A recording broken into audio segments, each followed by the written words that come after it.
When the sun sets, the undead awaken. To slake their hunger, they feed upon the herd of unaware mortals. Right beneath our noses, the kindred clash against their rivals as they vie for control of the city of San Francisco. Are you strong enough to cheat final death and see another night? Vampire the Masquerade Rivals expandable card game from Renegade Game Studios.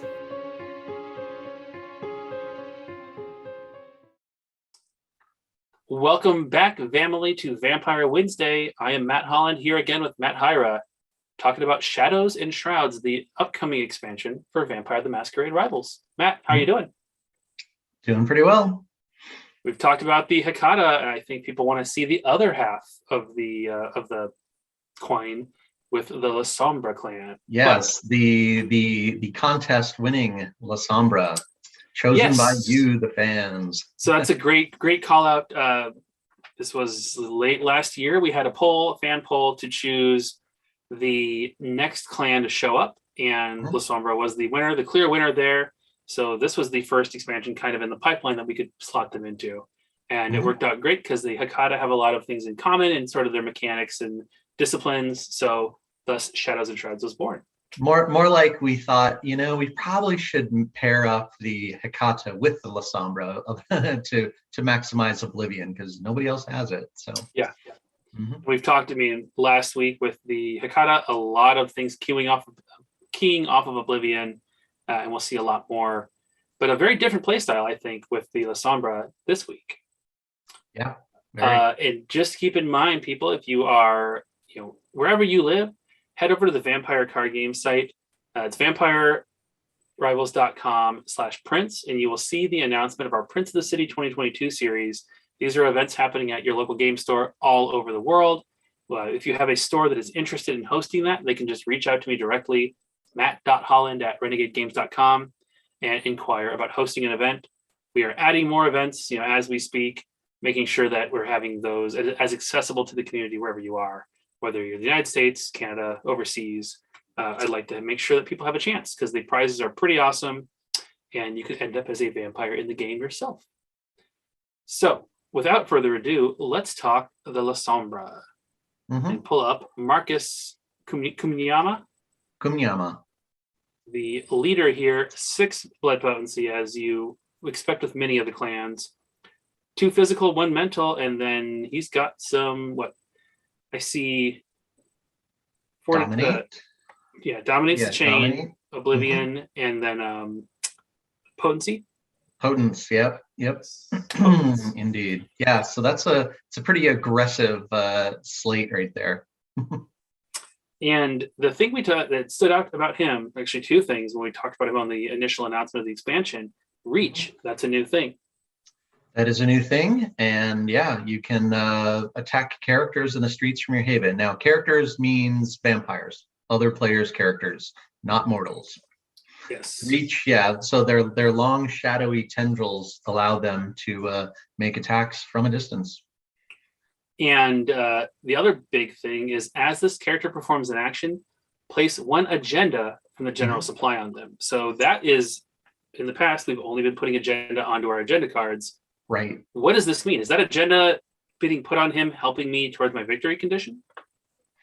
It is likely, yes. That is eventually going to help you with your agenda, but it's also going to help you with some cards, which is why we use the wording "as this character." We wanted that agenda on them immediately as opposed to after the attack.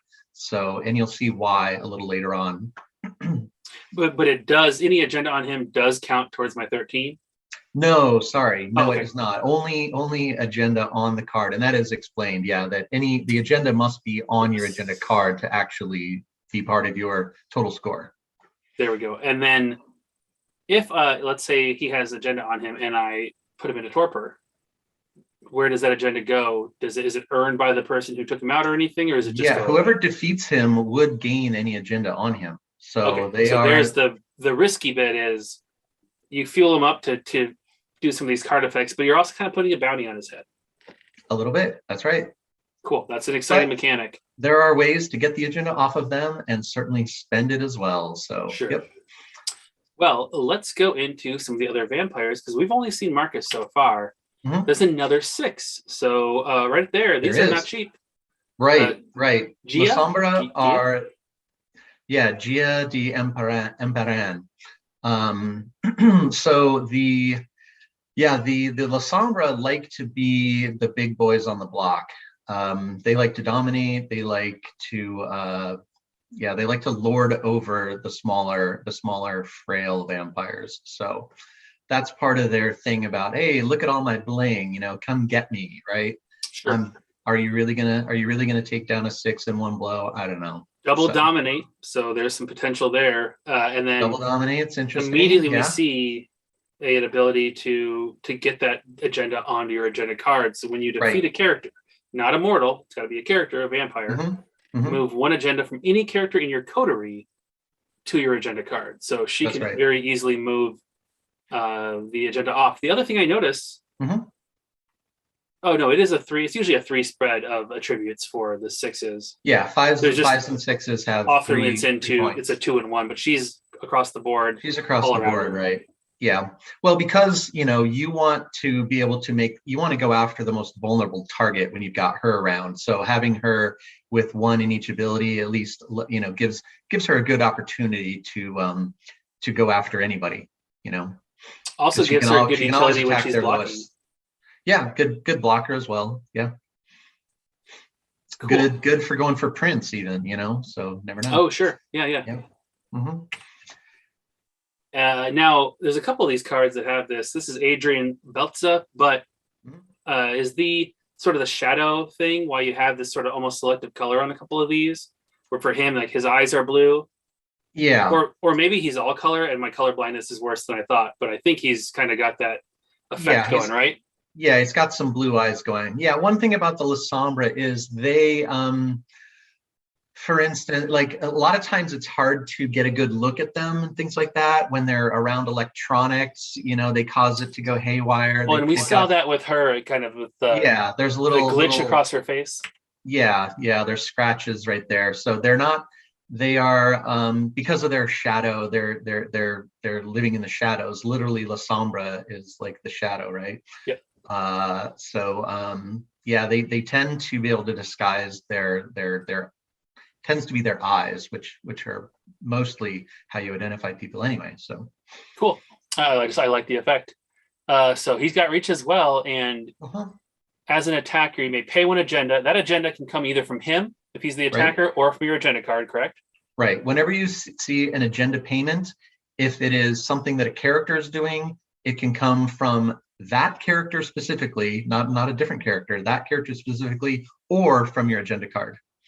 Cool. And this just gives +2 damage to the target if you do not play an attack card. So that's pretty neat. It saves your card economy and also gives you an option if you don't have a good attack card in hand.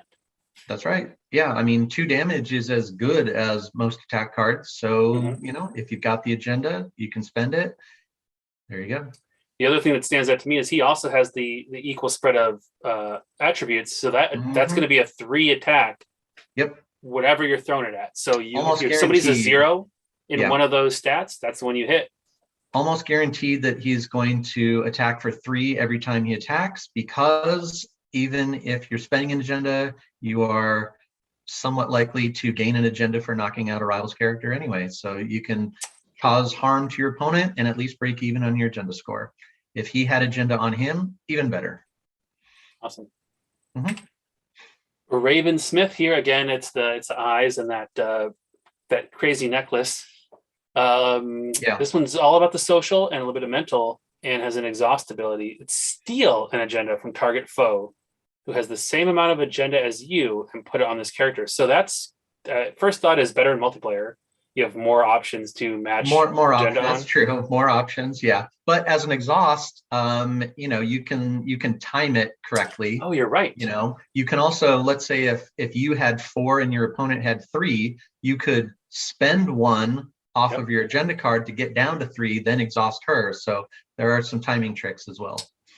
That is a good thing that I did not think of. And since she's just exhaust, it's not an action cost. I could spend both my actions accomplishing something that's useful and also tweaking my agenda level to match, and then boom, steal that agenda. Yep. That is pretty cool. Yeah. Juan Carlos Diaz, he's got reach as well, so that's 3 reach attackers. Mhm. And then if he's an attacker, he'll deal +1 damage to the target if this character played a card with Oblivion. So he's got double Oblivion. He does. And am I wrong to say there's probably some kind of cool card that triggers off of multiple Oblivion? I would have to say that is likely. Yeah. Nice. And is it mental? we'll see. Maybe that would be pretty crazy if it was, but we'll find out. Yeah, that's what I was thinking. I mean, again, I like to see what the biggest number I can possibly make is. Right. Yeah, I mean, we're probably not going to make a card that's just like, okay, this guy automatically gets +6 attack. You know, that's probably not going to happen, but you know, you can get there.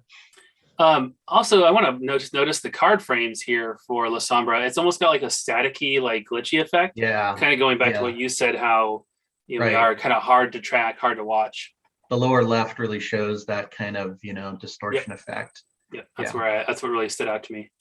Yeah, and you'll notice the art is like a lot of mostly black and white with just a pop of color.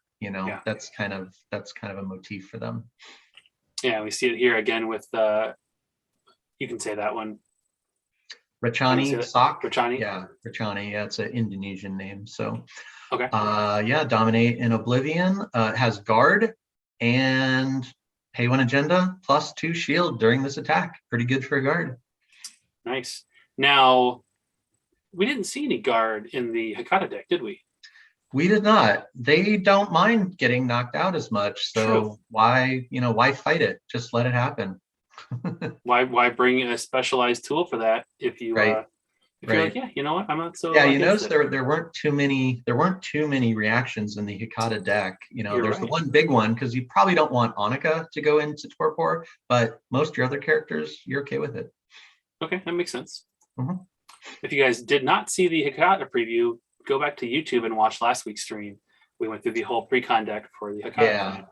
And one thing we should note is for those watching live, we are pre-recording this. So if you have any commentary, please head over to the Rivals official Discord and post comments there. Happy to answer your questions. Indeed. There you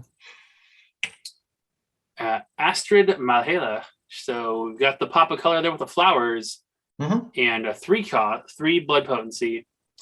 She can also pay agenda. This can come from her or your agenda card. And this attack has +3 intel. That's a party ability. So she can fuel a very powerful attacker to get in there and hit almost anybody. Yeah, 3 intel. It would be a miracle if anyone could hide better than that. So and if the attack defeats the target, gain 1 prestige. So you're incentivized to go after somebody even if they are well hidden. And you get something out of it even if they're not your rival. Obviously, going after your rival is going to give you the agenda as well. So that's right. Cool. I think that's yeah. If you're short on prestige, which you could be because these characters are big, right? Fortunately, the Haven, as you'll soon find, is going to help you out a little bit there.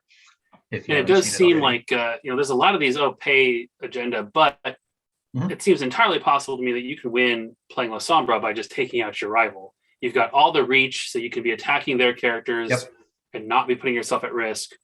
So maybe you don't care so much about the agenda, and the agenda really just becomes a battery for your abilities. That is something that can happen because once you if you're taking out their characters, suddenly you're realizing, well, you know what, I'm at 5 agenda. I can probably take out their character, their entire team in the next 2 or 3 turns, long before I'm going to hit 13 agenda, right? Yeah. So unless of course you had everything in place, if you had Gia and all that, you might be able to get there, but there things can you have ways.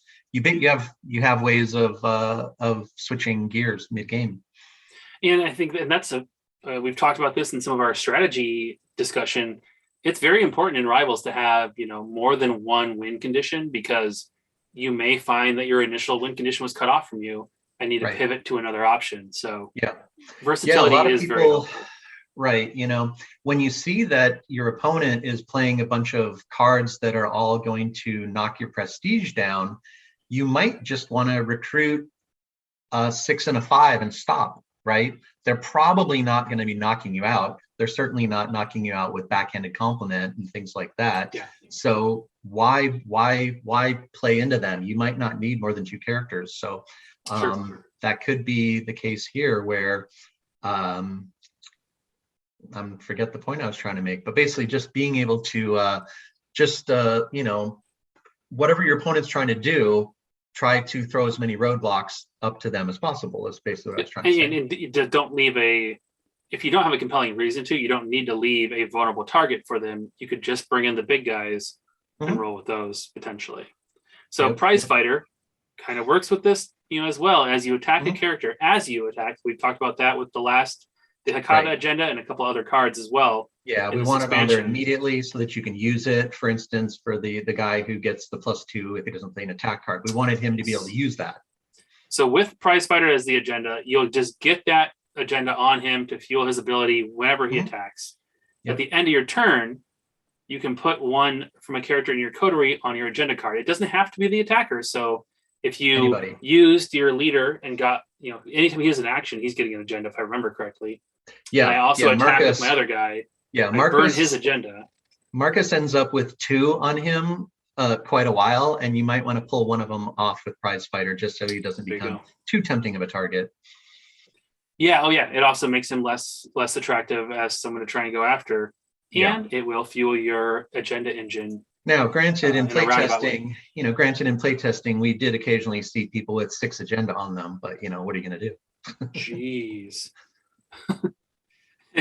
You have 6 agenda very on you. Rare, very you rare. You better have some reactions ready.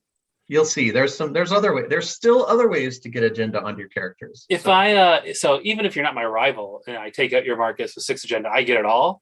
You get it. Oh man, you get it. I want to see that happen at a tournament. Please, people, come to the Princess City, Roseville, Minnesota, March 26th. I'll be there and do some these cards stuff. Won't be available for in March, but you know, at some point, still come hang out, and let me see what cool deck tech you brought. Because we will have even with these first events, we will have Wolf and the Rat legal, which we did not have legal in the big tournament at Gen Con. So it'll be exciting to see more options on the table. The metagame is changing already. And on to the Tenderloin, which is the default haven. So this is what you alluded to, helping pay for those expensive vampires. Yeah. It's removing one agenda from X different sources you control. That could be vampires or your agenda card, correct? Correct. And you pay X less prestige to recruit your next character. The remaining blood just comes from your general supply. So you can pretty easily, it seems like, get 2 off, maybe 3, potentially more. Yeah, I would say that, you can get 1 on the first turn, attack with Marcus. He'll gain 2, right? 1 when he does an action, 1 from Prize Fighter. And then the first character you recruit can be for 1 less prestige. The second turn, you can probably get 1 onto each of your characters. And then if you really wanted to, you could pull 1 from your leader, your character, and your agenda card. So you could get a 3 discount on your second recruit on turn 2. Cool. I like this. It gives you, it steers a little bit more into the, I'm not going to win on agenda, but it does give you some, it's still versatile, and it gives you a lot of economy boost over the course of a game, potentially. Yep. And now on to the cards we haven't seen in your library deck. So excellent. The Arms of Ahriman. Again, that sort of shadowy attack that he doesn't see coming here. Never saw it coming. Right. This is an action. It's dealing superficial damage. It is not an attack. And the text is deal 1 physical damage to target character in the streets for each potence in the party. People have been wondering, what do we do with double potency? Well, this is one of them. Yeah, this is one of them. There will be more to come. So being superficial, it's not gonna, it can't take them below 1. But if you have Oblivion, you can pay an agenda, and then it's not superficial. So If you have a couple characters with double potency, congrats. You can just do and they don't have any reactions. They don't have any normal combat reactions they can play against this damage. Oh, So yeah. pretty good. They can still use a Vagrant and get their physical attribute to reduce the damage. But if you can find somebody with low physical, you are likely to knock them out with just a couple of characters with double potence or a coterie with, And you could everywhere do, everyone has it. this is still usable without Oblivion. So Bruja could use this to drop somebody down to 1. Yep. And then go after them and pop them for the And for the kill. Molotov them, or use the secrets of the blood, or things like that to do 1 damage to a wounded character. Yeah. Also, I guess if I don't know what kind of opponents we have in Thin Blood, but you could do the Sunrise Surprise. Like bring them down, Sunrise Surprise to take them down. True, right? I don't think that's not going to work so well in Thin Blood because you're unlikely to get. I don't even remember if potency is one of the options for them right now. I don't think it is, but anyway. Cool. I think that's a fun card, and I like the kicker there. If you have the Oblivion, it's got some more potential. Yep. You can use it to knock them out.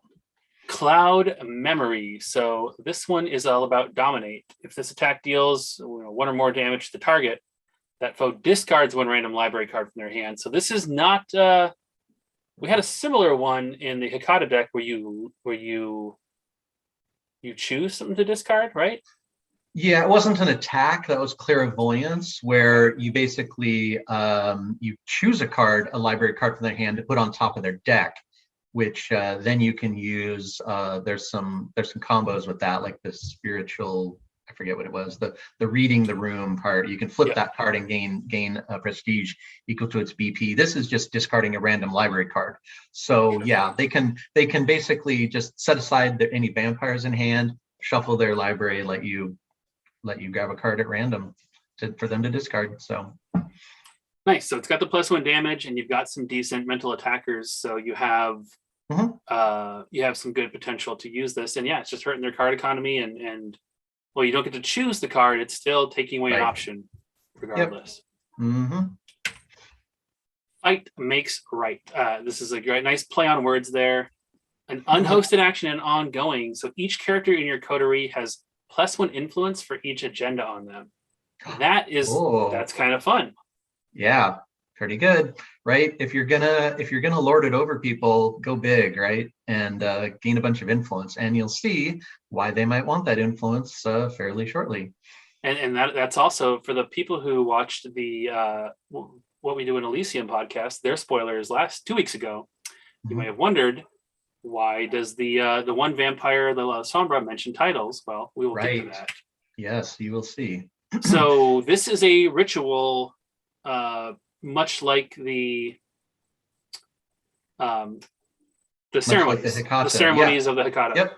Yeah, this would normally, you might have thought, well, the Oblivion discipline allows anyone with Oblivion to play rituals. So the Lasombra can do it as well. They don't get there as quickly with burning mortals and whatnot, but certainly if you're playing against the Hikata, they're going to do a lot of that work for you. So that is certainly within the Lasombra purview, is make other people do the work, and then you get to clean up, you get to take advantage of it. And the Lasombra like to be the big boys on the block, as I mentioned before. And with this, you can put -1 BP tokens on other characters, So it's just like it says on the card, it's diminishing their status, their power, everything. Yeah, the shadow has torn the head off of this person walking, at least their soul. So now they don't really have their soul has been beheaded, I suppose. Could be what we're seeing. High stakes. So is that Bruno there playing poker? that is Bruno playing some poker. And then the one Lasombra vampire there with the red necklace. I like it. So this is a social attack. It is just +1 for each agenda on the attacker. So another reason you might want to have that agenda sticking around, while it does make you an attractive target. And this is Also one of those boosts. reasons why we wanted the agenda to being added to the card as the attack was unfolding, not a trigger to say later on, you Sure. know. So there you go. Because you want to get the agenda from that particular attack to boost this. Yep. That makes perfect sense. Mm-hmm. Interrogation. This was in the Hikata deck. It is it's Yeah, it was. This is what I was thinking of. This is what I was looking at. Okay. If this attack deals 1 or more damage, look at that foe's hand. So this gives you the information, whereas the mental attack from a couple cards back just discards a card at random. Yeah, and it may, you know, it may be that after interrogation, you want to have an opportunity to knock a card out of their hand, and then you use the dominate attack. But yeah, this is just there doesn't require any clan or any discipline, so no reason not that both decks couldn't take advantage of it.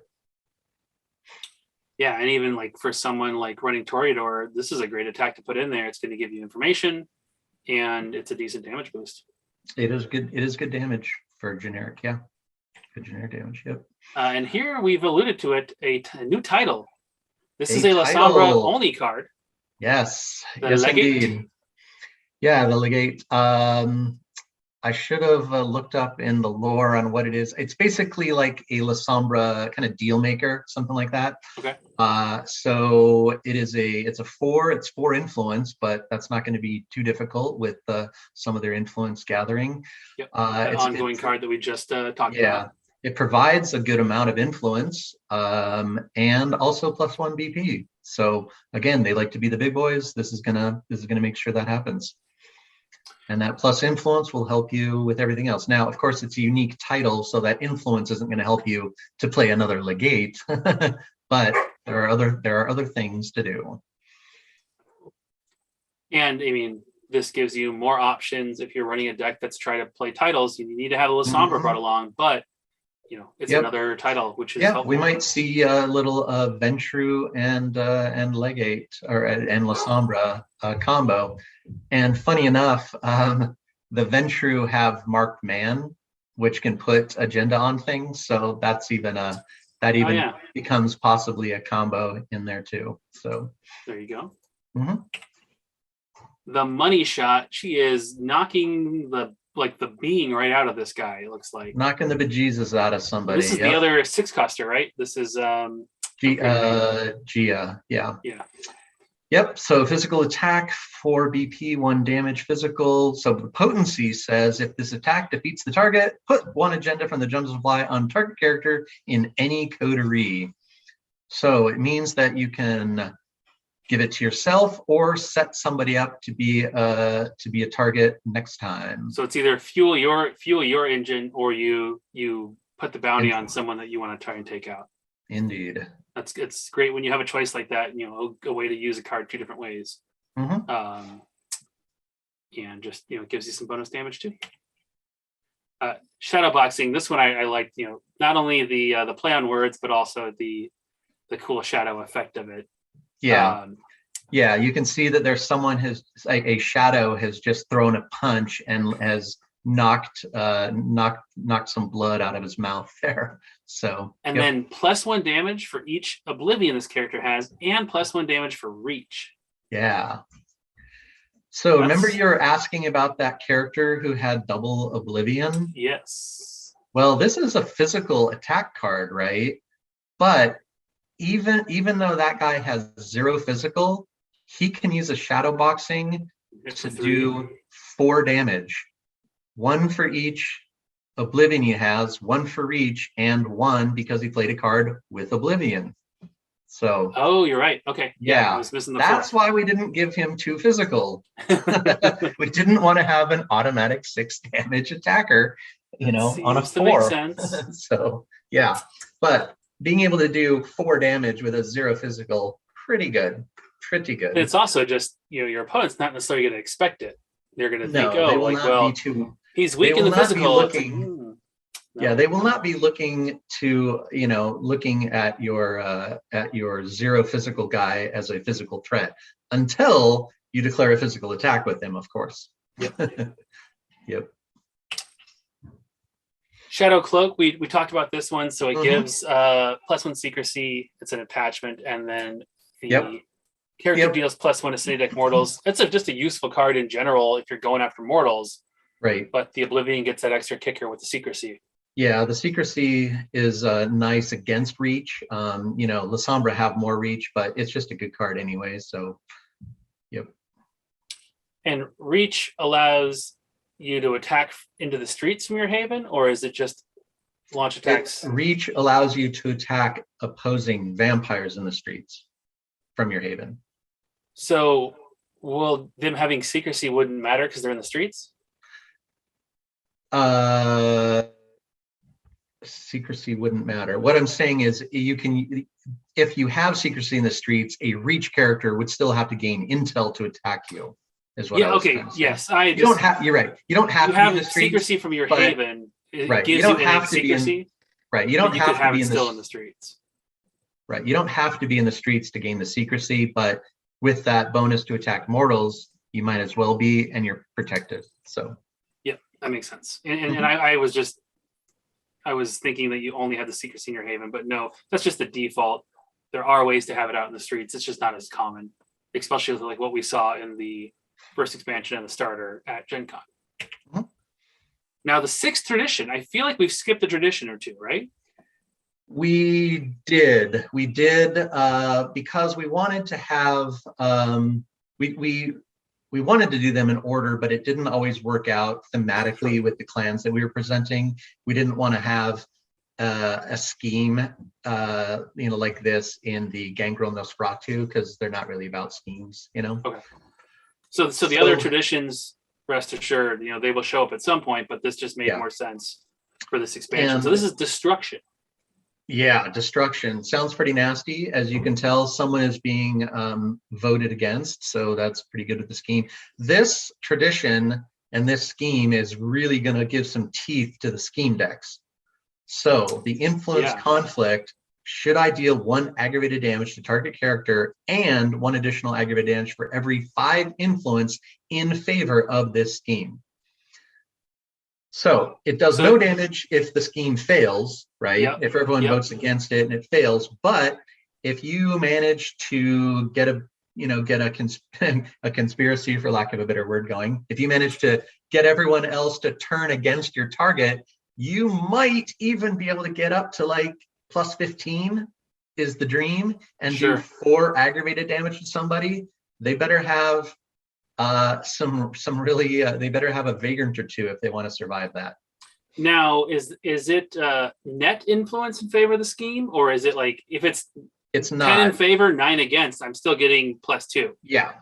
It is not. It is not for every 5 influence above the negative votes. That's what I thought. I just wanted for every 5. Yeah, there is no comparison between the yes votes and the no votes. It is only asking how much influence did the yeses have. So this works with the ongoing that gives your characters plus influence for the agenda they have on them. Yep. This works with the influence modifiers. This works with a whole bunch of stuff that can get you. You can play the last word for 5 influence. That's +1 damage if the scheme succeeds. That's one extra damage right there. So a great way for the table to kind of come together to take down someone who is running away with the game. Put everybody else back in the fight. Yep. If everyone's annoyed by somebody's Dragon Roost leader, this might be a good way to do it, because guess what? They're not playing any reactions to stop it, except for the Flesh of Marble if they have it, right? Because that can be used against aggravated damage, which the 6th tradition does. So makes sense. Yep. Yeah, I like that. I like the things that that kind of keep you honest. You can piss off the opponents, but not too much sometimes. In a multiplayer don't piss off everybody at the table. That's the key. Don't be the nail that needs to get nailed down to be even with the rest. Mm-hmm. Tenebrous Avatar we've talked about a couple times. It is if you have Oblivion, a very, very powerful reaction, because it'll stop any attack, not damage, like we just talked about with the 6th tradition, but ranged, melee, social, mental, +4 damage for the cost of 1 agenda if you've got Oblivion. +4 shield, +4 shield for one agenda. Worth it often, even if you don't have agenda on your characters, because usually you just don't want to lose a character. It's usually worth it. And frequently that kill will give your opponent an agenda, so it's a It's going to be a swing either way. Oh yeah. Throwing Shade is another one that I thought was great. Throwing Shade, it's just a shadowy stool decking this guy in the head. It's a ranged attack, which is great. You got a heck of an arm to be hucking your stool. And if the party has 2 plus Oblivion, it's +1 damage. So not bad at all. Mm-hmm. And again, the guy with just 2 Oblivion can just straight up do this. Yeah, 2 Oblivion No can just go ahead and do it straight up and get the +1 because it played a card with Oblivion. Oh, yeah. So he can hit for 4 ranged. Mm-hmm. I like that idea too. Not bad. Utter Darkness, again, this was the one that Matt has done the art for himself. It's really, it's good to see you branching out beyond just the design.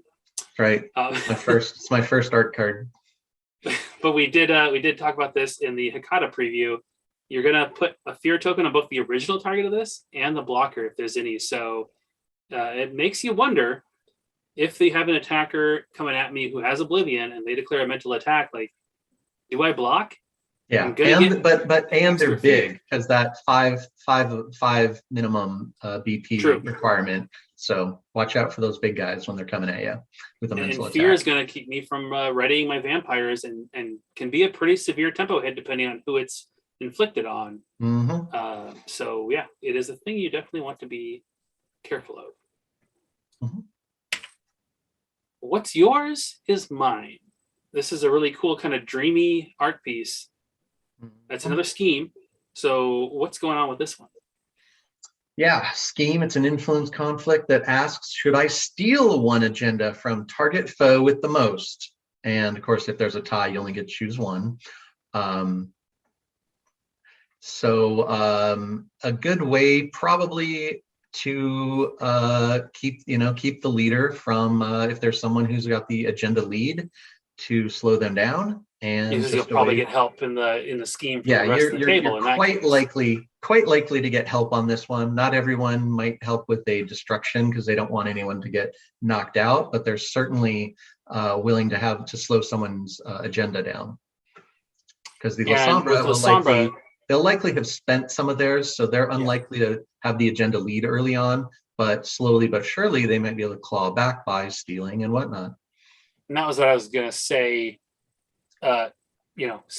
You getting the agenda, if you're not going for the win, you're gonna maybe look less threatening for an agenda win. So people will say, "Oh yeah, let's slow down this person, give you the agenda," which you can then use to fuel your other antics and shenanigans. Yeah, so that's one thing that players need to take advantage of a little more is if you are low man on the totem pole agenda wise, there's a lot of things the other players are going to be willing to help you with, like stealing agenda from a leader, like not attacking you if you go for the prince, because they would rather that you had the prince than somebody with 9 agenda had the prince, right? So very true.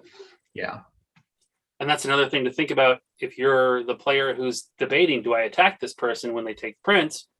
Consider that person with low agenda may be the lesser evil as far as having it. If you can't take it from them, let them have it a couple turns.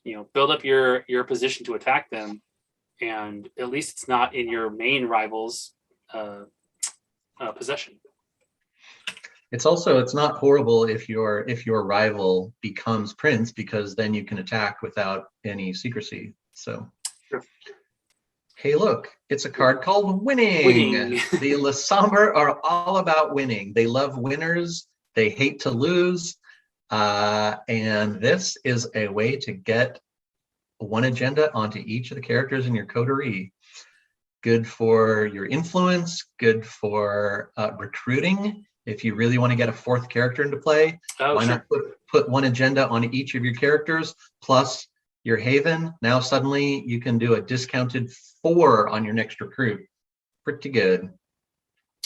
And that is, if you have a good way to use it, it's not just Lasombra. You can use it on anyone else if you're going for an alternate sort of way of using your agenda in a different deck. Yep. And that is the last unique card in the Lasombra deck. All right. So very different play style from Hikata. Again, There's cards in here that I could see slotting into, other clans and other deck archetypes that we've seen before. Good cards to combat some of the decks that we've seen in the past. So I think this is shaping up to be a pretty cool expansion, Matt. It's definitely going to feel different, with all this agenda floating around, with the Lasombra and a bunch of characters in torpor laughing all the way to the bank in the Hecata. Yeah, this is pretty fun. Everyone, thanks for tuning into this. Reminder, we just went through the pre-con deck for Lasombra. So when you buy the expansion Shadows and Shrouds, you can just crack it open and play that deck as is. But as always, you can use the cards from the Crypt Pack to customize. You can mix clans and mix your whole collection together and make your own deck. We just like to preview exactly what comes in the box. Mhm. Next week, we're going to preview the Crypt Pack, which will be the remaining cards in this set that we have not talked about. And we'll have a little organized play update in advance of these first Prince of the City tournaments happening. Mhm. But until then, thanks for joining us, Matt. Thanks as always for coming on and talking about and giving the insight, to the design behind these cards. Sounds good. And I hope everyone has a great night. And I hope you are keeping an eye out for Prince of the City locations near you, because you've seen a lot of cool vampires. And just imagine if you were one of them there on the table Right. in a future product. So have a All great right. night, Matt. And everybody watching, have a great night as well.